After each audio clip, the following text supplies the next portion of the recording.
13절, 14절 말씀 다시 한 목소리로 받들도록 하겠습니다.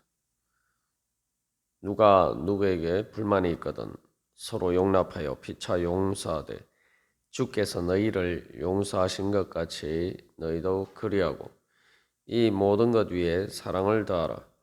이는 온전하게 매는 띠니라. 아멘. 우리가 5가지 덕목에 더해서 이 용납하고 용서하라는 하는 것으로 옷 입어야 되는 것에 대해서 살펴보았습니다.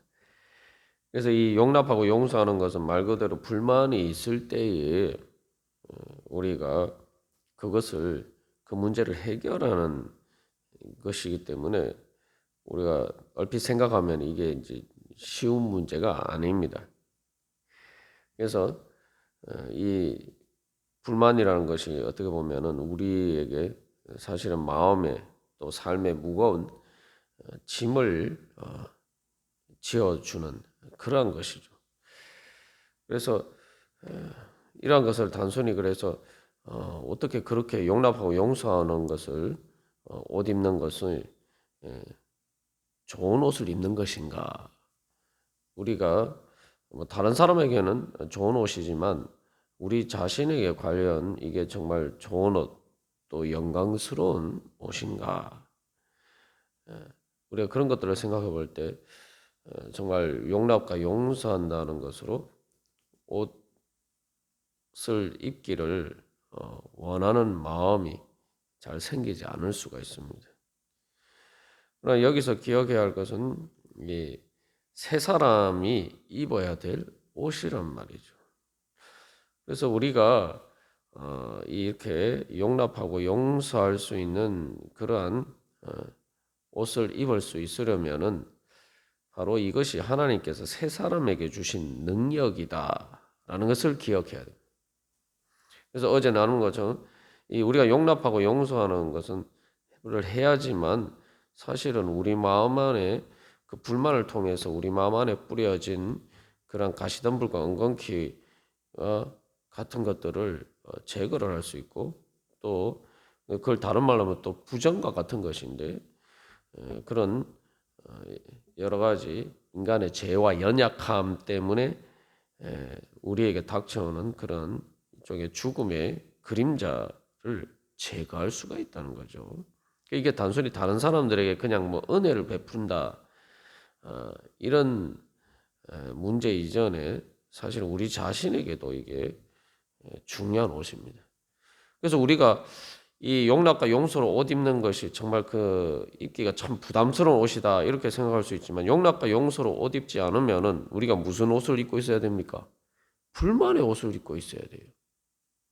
용납과 용서로 옷 입는다는 것은 불만의 옷을 벗어버리고 용납과 용서의 옷을 입는 거예요. 그래서 불만의 옷을 벗어버리기 위해서 우리가 용서와 용납과 용서의 옷을 입는다 이런 관점에서 생각해 보면은 내가 과연 그러면 불만의 옷을 입고 계속 입고 있기를 원하는가? 불만의 옷은 사실은 더러운 옷이죠. 네.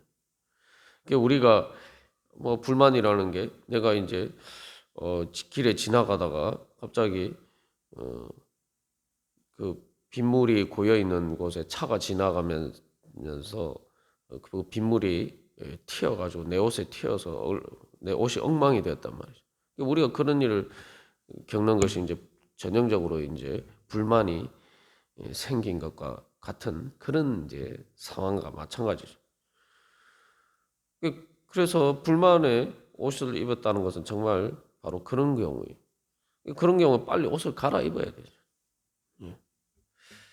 그래서 여기서 이제 주께서 너희를 용서하신 것 같이 너희도 그리하고 라는 것은 또 주님께서 하신 것처럼 하라라는 명령일 뿐만 아니라 또 우리에게 그렇게 할 수 있는 능력을 주시는 그러한 우리에게 주시는 약속의 말씀이죠. 그래서 여기서 주께서 너희를 용서하신 것 같이 그러니까 하나님께서 우리를 용서하시고 우리에게 은혜를 베풀어 주신다라는 것은 무엇을 의미합니까? 바로 우리가 죄의 짐을 지고 있었을 때에 바로 주님께서 우리를 용서하신다는 것은 우리가 진 죄의 짐을 예수님이 대신 지셨다는 거죠. 하나님이 우리가 죄 때문에 하나님도 우리가 인간적인 표현을 쓰면은 우리에게 대해서 불만이 생기실 수밖에 없죠. 그러나 하나님께서는 그것을 예수님이 대신 감당하도록 하셨단 말이죠. 그래서 주님께서 우리를 용서하신 것은 우리의 죄의 짐을 대신 지신 것입니다. 용납과 용서하실 뿐만 아니라 그 죄의 결과까지도 주님께서는 지셨다는 거죠. 그 책임을 지셨어요. 그래서 주께서 너희를 용서하신 것 같이 너희도 그리하라 라고 할 때 바로 하나님께서 그 용납과 우리가 용서를 할 때 그 용납과 용서를 받는 사람을 우리가 용서할 때에 그것은 바로 예수님께서 그 사람에게 하시고자 하는 일을 우리가 대신하는 거란 말이죠. 특별히 이것은 교회 안에서 성도들 간의 관계, 또 교인이 아니더라도 일반 사람들과의 관계에서도 바로 전도나 선교의 관점에서 우리가 이 부분을 생각해 볼 필요가 있습니다. 그래서 주님께서 우리를 용납하고 용서하신 그 은혜를 우리가 받은 것을 우리가 구원받은 것처럼 그 우리의 그런 용납과 용서를 통해서 하나님께서는 또 구원의 사역을 이루시고 우리의 죄의 짐을 지시고 우리의 죄 문제를 해결해 주신 그 구원의 은혜가 우리 가운데 나타난단 말이죠. 그래서 한마디로 말하면은 결론적으로 주님께서 우리를 통해서 하시는 일이고 또 주님께서 우리의 죄의 모든 짐을 지셨기 때문에 우리가 다른 사람의 뭘 용납하고 용서함으로써 그 사람이 우리에게 지어진 짐을 가지고 질 때에 바로 그 짐을 예수님께서 져주신다는 거죠. 근데 그 짐을 내가 진다라고 생각하면은 우리가 불만에서 벗어날 수가 없습니다. 그 문제를 해결할 수가 없어요. 그래서 우리가 주님의 이름으로 그래서 이 17절에 이 앞에 이 세 사람이 입어야 될 여러 가지 또 세 사람이 해야 될 일들에 대해서 이야기를 하고 결론적으로 무엇을 하든지 말이나 일어나 다 주 예수의 이름으로 하고 그를 힘입어 하나님 아버지께 감사하라라고 하는데 그래서 불만이 해소가 되고 내가 이 감사할 수 있는 그런 자리 그래서 용납과 용서를 통해서 내가 억지로 참는 것이 아니라 정말 감사할 수 있는 그러한 자리에 설 수 있도록 주님께서 우리를 불러주시고 그 능력을 주신다는 겁니다. 그 능력은 어떻게 우리에게 나타나냐? 바로 우리가 용납하고 용서하면서 그것을 예수님께 가지고 나가야 돼요. 그러면서 구체적으로 이야기하면은 그러한 것 때문에 내가 불만이 있는 것은 주님 앞에 토로하고 주님께서 그런 문제들을 고쳐주시고 위로해 주시고 또한 그것을 주님께서 그 문제 우리의 그런 문제들을 해결해 주실 것을 소망하면서 기도하고 또한 그 용납하고 용서한 사람들을 위해서 주님 불쌍히 여기시고 그 연약함을 주여 고쳐주시고 그 죄 문제라면은 그 죄 문제를 주여 주님 용납하고 용서해 주시고 주여 고쳐 주시옵소서 용서해 주시옵소서 우리가 이제 그렇게 또 중보 기도할 때에 그런 것을 통해서 바로 우리가 단순히 용납하고 용서하는 것에서 그치지 않고 그것을 통해서 바로 하나님께서 우리에게 주시는 바로 우리의 짐을 대신 져 주시는 그 은혜를 통해서 우리가 그 불만에서 자유하고 감사하고 평안한 자리로 회복이 될 수가 있다는 겁니다. 그래서 예수님께서 말씀하실 때에 마태복음 11장 28절에서 30절까지 말씀해서 수고하고 무거운 짐진 자들아 다 내게로 오라 내가 너희를 쉬게 하리라. 그러시면서 우리가 앞에서도 이 5가지 덕목이 등장하는 그 일부 그 5가지 덕목 중에 몇 가지 항목이 등장하죠. 그래서 나는 마음이 온유하고 겸손하니, 그죠? 나의 멍에를 메고 내게 배우라. 그리하면 너희 마음이 쉼을 얻으리니 이는 내 멍에는 쉽고 내 짐은 가벼움이라 하시니라. 그래서 여기서 이 5가지 덕목 중에 3가지 덕목이 등장하죠. 온유하고 겸손하고 쉽다. 쉽다는 그 말까지 해서 결국 그래서 예수님이 말씀하시는 것은 우리가 그러한 용납하고 용서하는 것을 통해서 내가 불만이 있는 것도 힘들고 무거운 짐을 이미 졌는데 내가 용납하고 용서함으로써 그 짐을 내가 계속 지고 있어야 되느냐? 뭐 우리가 이렇게 생각할 수 있지만 용납하고 용서하는 것은 주님 앞에 나가서 주님께 그 짐을 맡기는 거고 바로 주님께서 우리를 용납하고 용서하시는 그 예수님의 멍에를 메고 주님께 배우는 겁니다. 그래서 그 예수님 뭐라고 말씀하세요? 내 멍에는 쉽다. 그것을 통해서 바로 하나님께서 우리에게 자비의 은혜를 베풀어 주시는 거예요. 그런데 아주 역설적이죠. 예수님의 멍에를 매면 우리가 쉼을 얻을 것이다.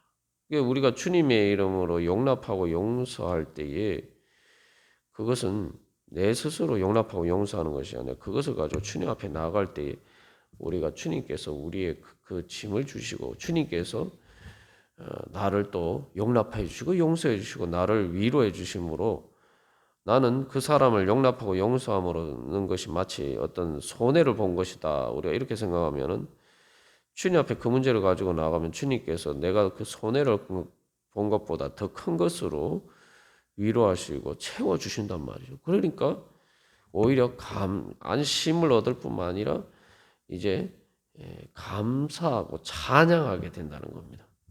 예. 그래서 우리가 늘 예수님의 십자가 앞에 나아가서 그래서 그러한 짐들을 우리의 불만의 짐을 내려놓고 주님 앞에서 우리가 그 용납과 용서함에 그 예수님의 멍에를 같이 질 때에 우리가 예수님께서 우리를 용납해 주시고 용서해 주시고 우리에 의해서 죄의 짐을 져주신 그 은혜를 우리가 누릴 수 있다는 거예요. 그래서 우리가 그런 불만이 있을 때마다 내가 이 옷을 벗어버리고 용납과 용서를 통해서 바로 긍휼과 자비와 겸손과 온유와 오래 참음으로 옷 입고 그 주님의 영광의 옷을 입어야지. 우리가 이런 소망을 가지고 나가야 됩니다. 그래서 주님의 십자가 앞에 나올 다시 우리가 기억할 것은 이사야 53장 4절에서 6절까지 말씀에서도 그는 실로 우리의 질고를 지고 우리의 슬픔을 당하였다. 그리고 그가 찔림은 우리의 허물 때문이고 그가 상함은 우리의 죄악 때문이다. 우리는 다 양 같아서 그렇게 행하여 각기 제 길로 갔거늘 여호와께서 우리 모두의 죄악을 그에게 담당시키셨도다. 이 모든 게 뭡니까? 우리의 질고 우리의 슬픔과 우리의 찔림, 우리의 허물과 우리의 죄악과 양 같아서 그렇게 행하는 그 모든 것들이 사실은 다 하나님께서 지시는 불만의 짐이죠. 예수님께서 그걸 지고 가셨다는 것을 우리가 다시 한번 기억할 필요가 있습니다. 그런데 내가 그것을 여전히 주님께 맡기지 않고 주님의 방법으로 용납하고 용서하고 주님의 사랑의 은혜를 통해서 위로하고 고침받음으로 해결하지 않으려고 하면은 주님의 십자가의 은혜를 내 스스로 거부하는 거죠. 그래서 우리가 이것을 통해서 다시 한번 기억해야 할 것은 그래서 우리가 시편 68편 19절에 바로 그러한 찬양과 감사의 자리로 나아갈 수 있도록 우리가 소망을 해야 됩니다. 주님께서 우리가 용납하고 용서하라고 말씀하시는 것은 바로 이러한 찬양의 은혜를 주시기 위해서. 시편 68편 19절에서 무엇이라고 찬양하고 있습니까? 날마다 우리 짐을 지시는 주, 곧 우리의 구원이신 하나님을 찬송할지로다. 날마다 우리의 짐을 지신다. 그래서 우리가 바로 불만이 있을 때마다 주님께서 우리를 용납하고 용서해 주신 것을 기억하고 그 주님 앞에 나아가서 우리가 또한 용납하고 용서하는 마음으로 우리 자신의 문제를 놓고 토로하고 우리를 위로해 주시고 고쳐 주시기를 소망하면서 기도하고 또 그 용납과 용서해 주시기를 소망하면서 그 사람을 위해서 기도할 때에 바로 우리는 날마다 우리의 짐을 지시는 우리의 구원이신 하나님을 바로 그 자리에서 만날 수 있을 것입니다. 그리고 그 하나님께서 우리의 모든 짐을 져주시고 우리가 모든 불만에서 자유하고 해방되어서 주님이 주시는 안식과 평안 가운데 주님을 찬송할 수 있는 은혜의 자리에 우리가 설 수 있을 것입니다. 주님께서는 오늘도 이 세상에서 무거운 짐을 지고 살 수밖에 없는 우리들에게 이 세상 살다 보면 우리가 불만이 없이 살 수가 없어요. 그러나 그런 우리들에게 바로 이러한 은혜를 주시기를 원하십니다. 우리 그런 은혜 사모하면서 또 믿고 구하면서 우리 바로 그러한 용납과 용서로 옷 입는 하나님의 사람이 되시기를 간절히 소망합니다. 다 같이 기도 드리겠습니다.